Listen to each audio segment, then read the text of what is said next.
Bonjour, ici Peter Moore pour The Plot 9/11. Avez-vous entendu parler de l'islam récemment? Non? Pourquoi? Si quelqu'un croit qu'il n'y a pas de censure actuellement, qu'il nous dise pourquoi on a tout su au sujet de ce qui se passe en Égypte, en Syrie et en Libye, et pourquoi les journaux n'ont absolument rien dit sur ce qui se passe en Islande, eh bien, écoutez bien ceci. En Islande, le peuple a fait démissionner un gouvernement au complet.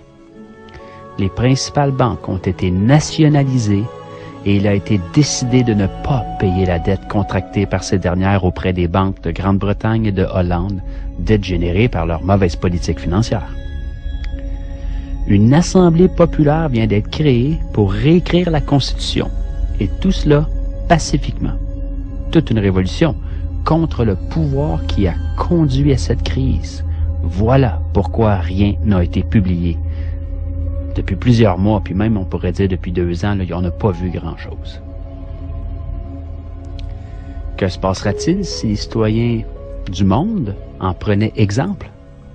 Brièvement, voici l'histoire des faits. 2008, la principale banque du pays est nationalisée. La monnaie s'effondre, la bourse suspend son activité, le pays étant banqueroute. 2009, les protestations citoyennes contre le Parlement font que des élections anticipées sont convoquées. Elles provoquent la démission du premier ministre et en bloquent de tout le gouvernement. La situation économique désastreuse du pays persiste.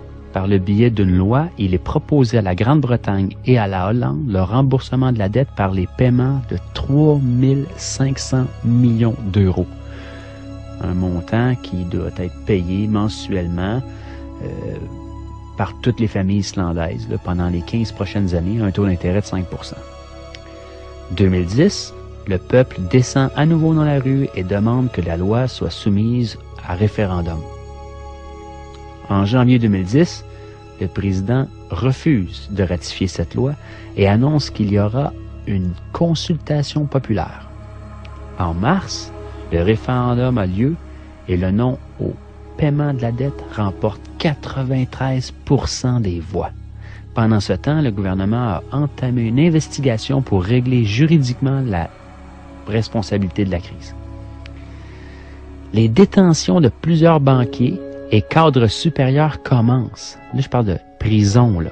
Oui, on n'est pas tous des mauviettes. Il y a des gens qui se tiennent, il y a des gens avec des colonnes vertébrales sur la terre, là.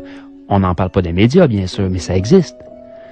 Interpol lance une enquête et tous les banquiers impliqués quittent le pays. C'est comme des rats qui quittent le navire, là. Dans ce contexte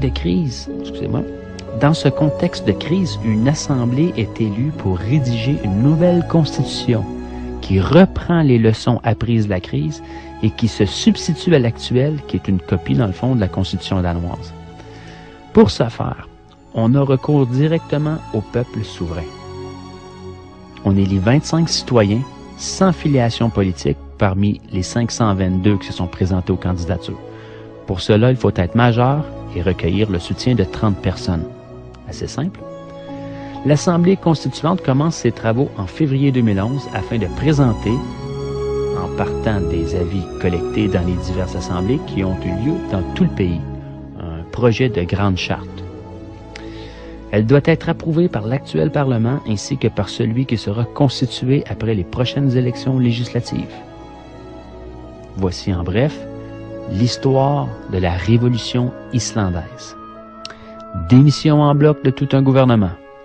Nationalisation de la banque. Référendum pour que le peuple puisse se prononcer sur des décisions économiques fondamentales. Emprisonnement des responsables de la crise. Réécriture de la Constitution par les citoyens. Nous a-t-on parlé de ça dans les médias européens, canadiens, américains, japonais, dans le monde, partout? Est-ce que les médias de masse ont même touché au sujet? En a-t-on parlé dans les débats politiques, radiophoniques ou télévisés? A-t-on vu des images de ces faits à la TV? Bien sûr que non. Il y a ben trop de monde qui regarde.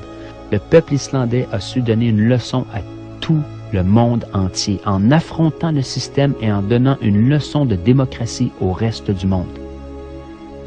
Mes sources, c'est la liste Parti de gauche 84 par Forum civique européen.